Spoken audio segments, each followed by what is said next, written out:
विलासराव देशमुखांबाबतच्या विधानावर रवींद्र चव्हाणांकडून दिलगिरी. त्यांच्या मुलांच्या भावना दुखावल्या असतील तर दिलगिरी व्यक्त करतो. विधानाकडे राजकीय दृष्टीनं न पाहण्याचा सल्ला.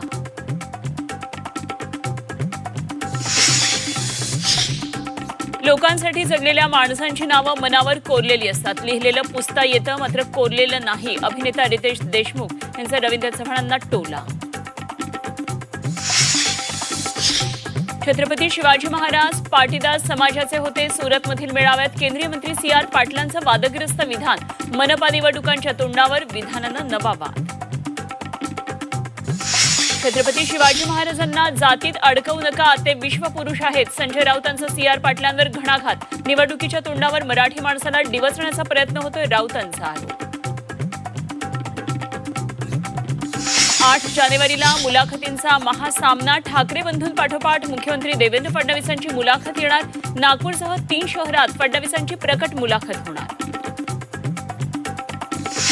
ठाकरेंपाठोपाठ शिवसेनेचाही मुंबईसाठी वचननामा येणार. विकास कामांसह नव्या योजनांची घोषणा होणार असल्याची सूत्रांची माहिती. स्वच्छ आणि सुंदर मुंबईवर विशेष भर असल्याची माहिती. बिनविरोध निवड सरळ मार्गानं नाही हे स्पष्ट दिसतंय. आयोग सत्ताधाऱ्यांच्या एजंट म्हणून काम करते. संजय राऊत यांचा हल्लाबोल. निवडणूक आयोगच बरखास्त करावा अशी मागणी.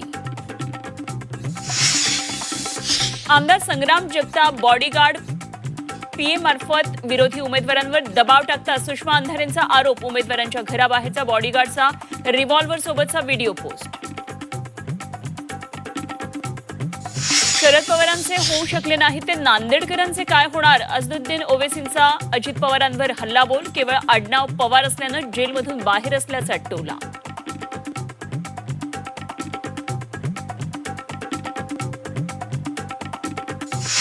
ऐन निवडणूक रणधुमाळीत राज ठाकरेंना धक्का. वॉर्ड क्रमांक 194 मधून उमेदवारी न मिळाल्यानं नाराज असलेले संतोष धुरी भाजपच्या गळाला थोड्याच वेळात कमळ घेणार हाती. आणि पालघरमध्ये मेडिकलच्या विद्यार्थिनीचं रॅगिंग. विद्यार्थिनीला नमाज पठण करायला लावल्याचा बजरंग दलाचा आरोप. वाडा पोलीस ठाण्यामध्ये गुन्हा दाखल.